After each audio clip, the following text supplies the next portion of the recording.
সম্মানিত দর্শকবৃন্দ, আসলে আল্লাহ পাক রাষ্ট্রীয় ক্ষমতায় কোরআনকে নিয়ে যাবে, আর আমরাও চাই। কেন? যা সূরা নূর এবং সূরা হজ থেকে প্রমাণিত হলো। এখন সাধারণ জ্ঞানে, সাধারণ নলেজে, জেনারেল নলেজ দিয়ে প্রশ্ন আসতে হবে, হুজুর আপনারা ক্ষমতায় যাবেন, বর্তমান রাষ্ট্রের যে অবস্থা, এ নিয়ে আপনাদের মতামত কি?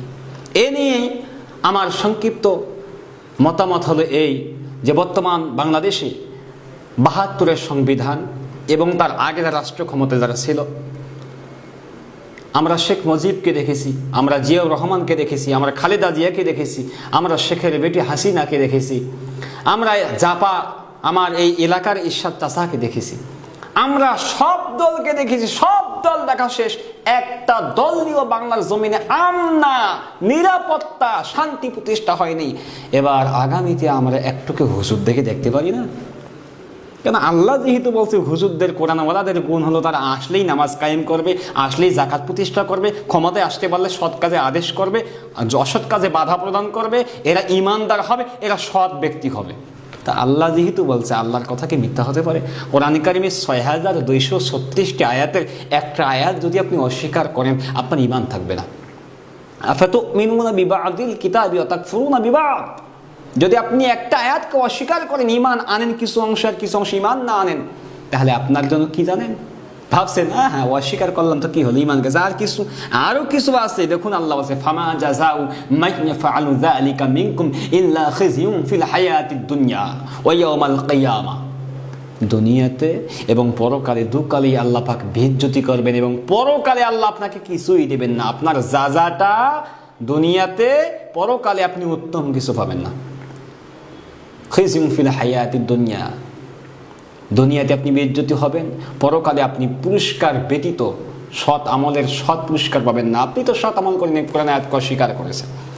সম্মানিত দর্শকবৃন্দ, এজন্য কোরআনওয়ালাদেরকে ক্ষমতায় নিয়ে যাওয়ার জন্য এবং অন্তত নিজে নিরাপদে বসবাস করার জন্য রাষ্ট্রীয় সংস্কার জরুরি।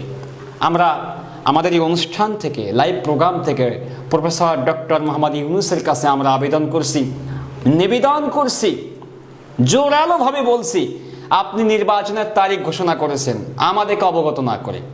আপনি সেই 13 জুন লন্ডনে বসে বসে ডেট করেছেন, সেটাও আমরা পেয়েছি তথ্য।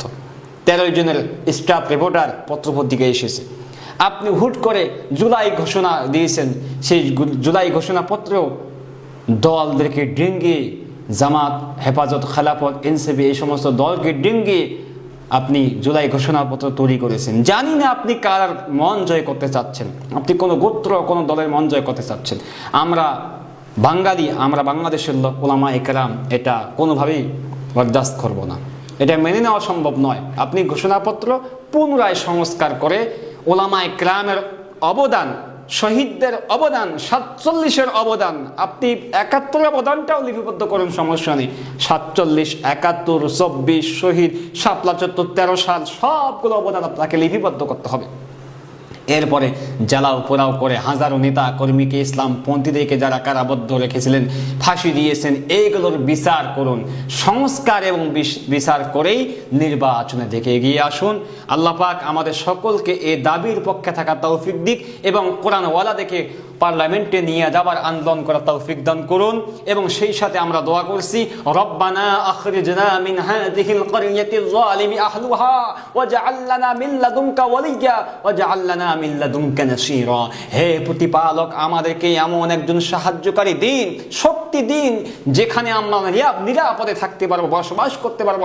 আমাদেরকে সাহায্যকারী পাঠিয়ে দিন। আল্লাহ পাক, তুমি ঈমানদার সৎ বান্দাদেরকে সাহায্যকারী হিসাবে রাষ্ট্রীয় শক্তি দিয়ে আমাদেরকে নিরাপদে রাখুন। এ দাবি, এ দাওয়া আল্লাহ তোমার কাছে পেশ করছি আজকের এই প্রোগ্রাম থেকে। আল্লাহ পাক তুমি কবুল করুন।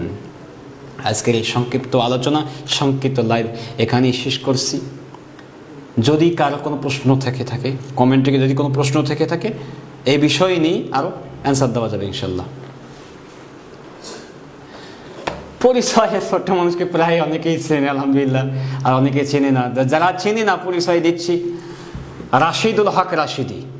ডাক্তার মাওলানা রাশিদুল হক রাশিদি, ফেসবুক, ইউটিউব, যেখানেই মন চায় সার্চ দেবেন, মোবাইল নাম্বার বা এই নাম দিয়ে পেয়ে যাবেন। মোবাইল নাম্বারটা যদি সার্চ দেন 0175101017 কিংবা নাম সার্চ দিতে পারেন রাশিদুল হক রাশিদি।